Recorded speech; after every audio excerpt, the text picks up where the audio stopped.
कहते हैं कि दुनिया में मन सबसे ज्यादा शक्तिशाली चीज होती है। अगर किसी चीज को तुम पूरे मन से चाह लो तो तुम उसे हासिल कर सकते हो। ये मैं नहीं कहता, ये सभी महापुरुषों का कहना है। लेकिन अगर ये सत्य है, ये सच है, तो जो हम अपने मन से चाहते हैं वो हमें हासिल क्यों नहीं होता है? भाई, कोई भी इंसान अपने मन में दुख तो नहीं चाहेगा, लेकिन वो रहता तो दुखी है। हर इंसान अपने मन से तो कामयाब होना चाहता है, खूब पैसा कमाना चाहता है, लेकिन फिर भी वो कामयाब नहीं होता। भला ऐसा दुनिया में कौन इंसान होगा जो अपने मन में ये चाहेगा कि मैं नाकामयाब रहूं या मैं पैसा ना कमाऊं? सोचने की बात है। तो इसमें दो चीजें निकल के सामने आती हैं। या तो वो महापुरुष गलत थे जिन्होंने ये बात बोली कि मन से चाही हुई चीज हासिल हो जाती है, या फिर हम गलत हैं। आज की कहानी जो मैं आपको सुनाने वाला हूँ उसमें आपको एक ऐसा मंत्र मिलेगा। उसे समझने के बाद आपको एक ऐसा मंत्र पता चलेगा जिससे आप ये समझ पाएंगे कि अपने मन से कोई भी चीज कैसे करवाई जाती है, मन में किसी भी बात का बीज कैसे बोया जाता है। ये इस कहानी से आपको अच्छी तरह से समझ में आ जाएगा। और इससे आप ये भी समझ पाएंगे कि आकर्षण का नियम, लॉ ऑफ अट्रैक्शन कैसे काम करता है। कहानी छोटी सी है लेकिन बहुत ही गहरी है। इससे पहले कि आप इस कहानी में खो जाएं, इस चैनल को सब्सक्राइब जरूर कर लें। तो चलिए ये कहानी शुरू करते हैं। एक बार की बात है, एक आदमी के जीवन में सिर्फ दुख ही दुख थे। वो जो भी काम करता उस बेचारे का वो काम पूरा ही नहीं होता। घर में आता तो घर में कलेश बना रहता, किसी से कोई मदद मांगता तो कोई उसकी मदद नहीं करता। ऐसा लगता था कि चारों ओर से दुखों का पहाड़ उसी पर टूट पड़ा है। उसे समझ नहीं आ रहा था कि मैं इन दुखों से पार कैसे पाऊं। वो दिन रात यही सोचता रहता कि अपने दुखों से छुटकारा कैसे पाना है। इसी कारण से वो रात में सो भी नहीं पाता था। उसकी आंखों के नीचे बड़े बड़े काले घेरे बन गए थे, जो इस बात का प्रतीक थे कि वो आदमी कितना दुखी है और कितना चिंतित है। कभी कभी तो उसके मन में आत्महत्या करने के भी ख्याल आते थे, लेकिन अपने परिवार की चिंता करके वो ये कदम नहीं उठा पाता था। वो इतना दुखी हो गया कि उसने निर्णय किया कि वो इन दुखों से छुटकारा पाके रहेगा। इसके लिए चाहे उसे कितनी भी मेहनत करनी पड़े, कुछ भी करना पड़े, चाहे अंगारों पे चलना पड़े, लेकिन इन दुखों से छुटकारा हासिल करके रहेगा। ऐसे ही एक दिन उसने अपने मित्र से पूछा कि मैं अपने जीवन को कैसे सुधारूं। उसके मित्र ने उसे बताया कि तुम किसी बाबा के पास जाओ।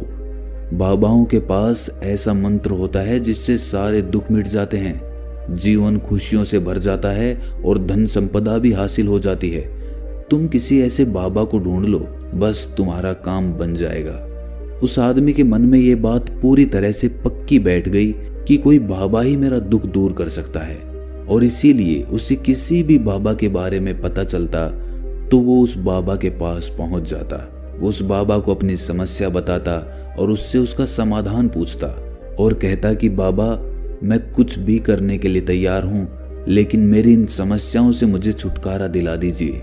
आप जो कहेंगे मैं वो करूंगा, लेकिन मेरे जीवन को सुधार दीजिए। बाबा उसे कुछ टोने टोट के बता देते थे करने के लिए, और बदले में दान दक्षिणा ले लेते थे कि ये टोना टोटका करने के बाद तुम्हारे घर में सुख शांति बनी रहेगी, बस इस टोटके को पूरी विधि के साथ करना। वो आदमी घर लौटकर पूरी विधि के साथ टोने टोटके करने लगा, लेकिन बहुत टोने टोटके करने के बाद भी उसके जीवन में कुछ बदलाव नहीं आया।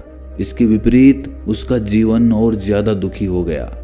जो भी बाबा उसे टोना टोटका देता था वो बदले में उससे दान दक्षिणा लेता था, जिससे उसका धन भी धीरे धीरे खत्म हो रहा था। इससे उसके जीवन में दुख और ज्यादा बढ़ गए। तब उसे लगा कि बाबाओं के पास जाने से तो मेरे जीवन में दुख कम होने की बजाय बढ़ते ही जा रहे हैं, तो मुझे क्या करना चाहिए? बाबाओं के पास जाऊं या ना जाऊं? फिर एक दिन एक आदमी ने उसे बताया कि तुम अपने घर में किसी पंडित को बुलाकर हवन करवा लो। हवन होगा, घर शुद्ध हो जाएगा। कोई भी बुरी ऊर्जा होगी घर में तो वो घर से बाहर चली जाएगी। किसी पंडित को बुलाकर पूरे विधि विधानों से मंत्रोच्चारण कराओ और हवन कराओ, जिससे घर में सुख शांति आए। उस आदमी के मन में ये बात बैठ गई और उसने एक पंडित को अपने घर पर बुलाकर हवन करवा दिया। हवन अच्छी तरह से संपन्न हुआ। बदले में पंडित ने भी अच्छी दान दक्षिणा ली और उसके बाद वो वहां से विदा हो गया। लेकिन कुछ दिनों के बाद उस आदमी को महसूस हुआ कि उसके जीवन में अब भी कोई बदलाव नहीं आया है। अब वो आदमी पूरी तरह से दुखी हो गया और ज्यादा परेशान हो गया।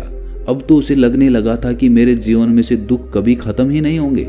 और यही सोच सोच कर उस आदमी का बुरा हाल हो गया था। फिर एक दिन उसे अपने मित्र से एक ऐसे बाबा के बारे में पता चला जो समाधान बताने के लिए कोई दान दक्षिणा नहीं लेता था। उस आदमी को लगा कि ये बाबा दूसरे बाबाओं की तरह नहीं हो सकता, क्योंकि ये दान दक्षिणा तो लेता ही नहीं, और अगर दान दक्षिणा नहीं लेता तो ये सच में कोई सिद्ध बाबा होगा। और यही सोचकर वो उस बाबा के पास पहुंच जाता है। जब वो आदमी वहां पर पहुंचता है तो वो बाबा ध्यान में बैठे हुए थे। ये देखकर वो आदमी वहीं पर चुपचाप बैठकर ध्यान से बाहर आने का उनका इंतजार करने लगा। थोड़ी देर बाद बाबा ने आंखें खोली तो सामने एक दुखी और परेशान युवक को बैठे देखा। वो उसकी आंखों के नीचे काले घेरे देखते ही समझ गया कि ये आदमी अपने जीवन से कितना परेशान है। उसे संबोधित करते हुए बाबा ने पूछा कि बच्चा, क्या चाहते हो? बाबा के पास क्या लेने आए हो? उस आदमी ने कहा कि बाबा, मैं अपने जीवन से बहुत परेशान हूं। मैंने इन दुखों को दूर करने के लिए बहुत सारे रास्ते अपनाए।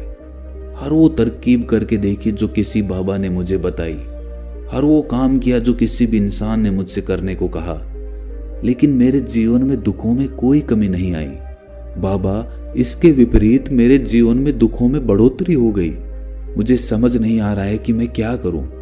कभी कभी तो मैं आत्महत्या करने की सोचता हूं, लेकिन अपने परिवार की सोचकर मैं ये कदम नहीं उठा पाता। मैंने आपके बारे में बहुत सुना है बाबा, और मैं बहुत उम्मीद के साथ आपके पास आया हूं।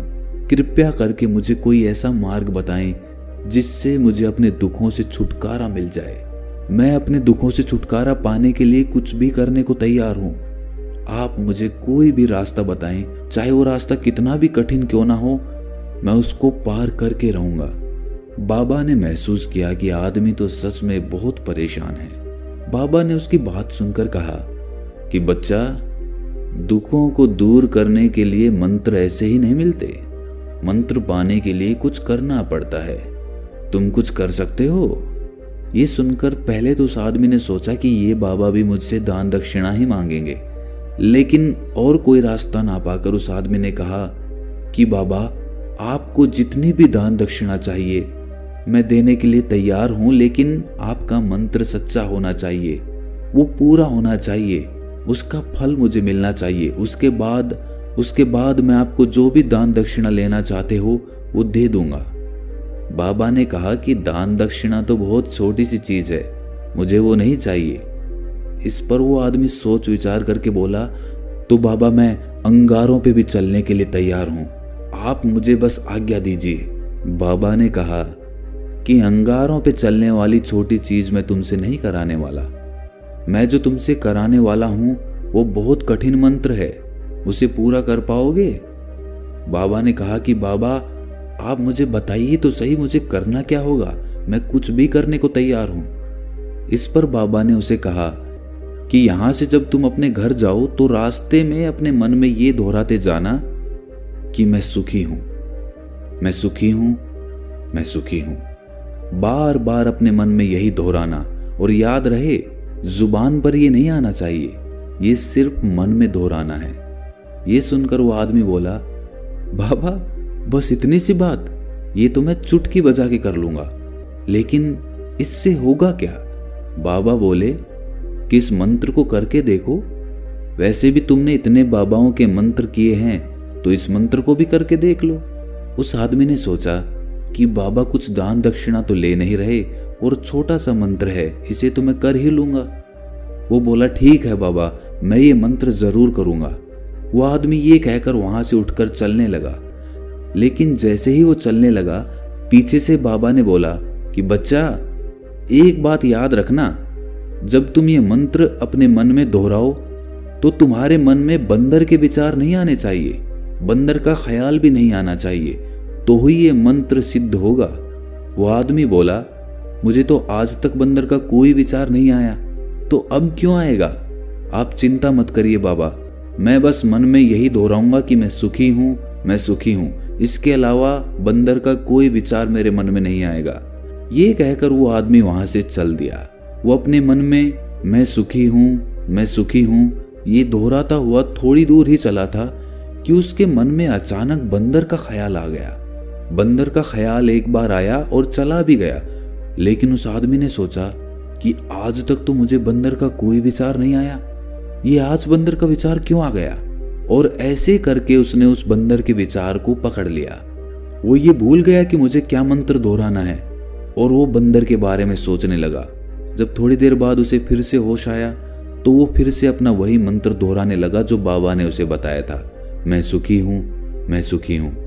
लेकिन अचानक से उसे सामने एक बंदर दिखाई दिया और ये देखकर उसके मन में फिर से बंदर का विचार उठ गया और वो अपने अंदर से इस विचार को बाहर फेंकना चाहता था। वो चाहता था कि मेरे अंदर किसी भी तरह बंदर का विचार ना आए, लेकिन उसे तो सामने बंदर ही दिखाई दे गया। ऐसे ही जद्दोजहद करते करते वो घर पे पहुंचा और घर पे पहुंचने के बाद अपनी पत्नी को कहा कि हे बंदरिया, मुझे खाने में बंदर परोस दो। और जब उसे एहसास हुआ कि उसने क्या बोल दिया तो वो अपने बाल नोचने लगा। वो दीवारों में सर मारने लगा कि आज तक मुझे बंदर का कोई विचार नहीं आया और आज मुझे ये क्या हो गया है कि मुझे हर जगह बंदर ही बंदर नजर आ रहे हैं, ये कैसी माया है। यही सोच सोच कर वो आदमी रात भर सो नहीं पाया। रात भर करवटें बदलता रहा और सुबह उठकर सीधे उसी बाबा के पास पहुंच गया और उसके चरणों में गिरकर कहा कि बाबा, पता नहीं क्या चमत्कार हो रहा है, आज तक मुझे बंदर का कोई विचार नहीं आया, लेकिन कल से जब से आपने मुझसे कहा कि बंदर का विचार नहीं आना चाहिए, तब से मुझे हर जगह बंदर ही बंदर नजर आ रहे हैं। उस आदमी ने कहा कि बाबा, मुझे तो आपके पीछे पेड़ पर बैठा हुआ बंदर भी केले खाता हुआ दिखाई दे रहा है, ये हो क्या रहा है बाबा। ये सुनकर बाबा हंसने लगे। बच्चा, मन का जाल एक ऐसा जाल है जिसे समझ पाना इतना आसान नहीं है। बंदर तो तुम्हारे रास्ते में पहले भी आते थे। जब तुम मेरे पास आए थे तो इन्हीं पेड़ों पे ये बंदर घूम रहे थे, लेकिन तब तुम्हारे ध्यान में ये बंदर नहीं था, तब तुम्हारे ध्यान में सिर्फ अपने दुख थे। इसके बाद बाबा ने उसे बताया कि बच्चा, हम जिस चीज से भी दूर भागना चाहते हैं वही चीज हमारे मन में बहुत गहरे में प्रविष्ट हो जाती है, वो हमारे अंतर मन में समा जाती है। असल में हम जिस चीज से भी छुटकारा पाना चाहते हैं उससे छुटकारा इसीलिए पाना चाहते हैं कि वो हमारे साथ बहुत गहरे से जुड़ी हुई है, और हम जितना ही उससे छुटकारा पाना चाहते हैं वो उतनी ही गहरी हमारे मन में बैठती चली जाती है और आखिरकार वो हमारे अंतर मन में छा जाती है। ऊपर से तो हम चाहते हैं सुखी होना कि मैं सुखी हूँ, सुखी हूँ, हमारे होंठ भी यही बोलते रहते हैं, लेकिन हमारे मन में दुख समाये होते हैं। हमारे विचारों में, हमारे मन में हमें दुख ही दुख दिखाई देते हैं। इसीलिए अपनी जुबान से बार बार ये बोलने से कि मैं सुखी हूँ, मैं सुखी हूँ, हम सुखी नहीं होंगे जब तक ये मंत्र हमारे अंतर मन में प्रविष्ट नहीं होगा। इस पर उस आदमी ने पूछा कि बाबा, लेकिन ये मंत्र हमारे अंतर मन में प्रविष्ट कैसे होगा। ये सुनकर बाबा ने कहा कि बच्चा, अपने दुखों से लड़ना बंद कर दो। जब तक तुम अपने दुखों को दूर करने की सोचते रहोगे तब तक वो दुख तुमसे चिपके रहेंगे, तब तक वो दुख तुम्हारे अंतर मन पर अपना राज जमाए बैठे रहेंगे। और जिस दिन तुम उन दुखों के बारे में सोचना ही छोड़ दोगे, उन दुखों से छुटकारा ही नहीं पाना चाहोगे, उसी दिन से तुम्हारी जिंदगी से दुख गायब हो जाएंगे। क्योंकि किसी भी चीज से छुटकारा पाने के लिए हमें उस चीज के बारे में सोचना पड़ता है, और हम जितना ही उस चीज के बारे में सोचते हैं वो उतनी ही गहरी हमारे मन में प्रविष्ट होती चली जाती है। हम अधिकतर समय दुखों के बारे में ही सोचते हैं। हम यही सोचते हैं कि हमारे जीवन में दुख है और हमें इससे छुटकारा पाना है। इसी वजह से बार बार सोचने से वो दुख हमारे अंतर मन में प्रविष्ट हो जाते हैं और हमें एहसास भी नहीं होता। इसीलिए अगर तुम दुखों से छुटकारा पाना चाहते हो तो दुखों से छुटकारा पाने के बारे में सोचना छोड़ दो, तुम्हें दुखों से छुटकारा मिल जाएगा। अक्सर आदमी धूम्रपान छोड़ना चाहता है, शराब छोड़ना चाहता है, सुबह अपने आप से ये वादा करता है कि मैं कोई भी गलत काम नहीं करूंगा, लेकिन शाम को जब लौटता है तो नशे में चूर होकर लौटता है। ऐसा क्यों होता है कि जो हम सोच रहे हैं वो पूरा कर ही नहीं पा रहे हैं? असल में हम उस चीज को बहुत ज्यादा तवज्जो दे रहे हैं, उस चीज को बहुत ज्यादा अहमियत दे रहे हैं। जब भी हम उस चीज को छोड़ने के बारे में सोचते हैं तो हम उसकी इम्पोर्टेंस यानी कि विशेषता और ज्यादा बढ़ा देते हैं। हमारा मन उस चीज के बारे में जितना ज्यादा सोचेगा, शराब या धूम्रपान छोड़ने के बारे में जितना ज्यादा सोचेगा, हमारा मन उतना ही उस चीज के पीछे ज्यादा भागेगा। हमें उस चीज से लड़ना नहीं है, बल्कि बिना सोचे गुजर जाना है। और अगर इस मंत्र को हम समझ लेते हैं तो हम अपने जीवन में जो भी पाना चाहते हैं उसे अपने अंतर्मन में डाल सकते हैं। और एक बार वो लक्ष्य हमारे अंतर्मन में बैठ जाता है तो फिर सफलता पाने में कोई समस्या नहीं आती, कोई दिक्कत नहीं।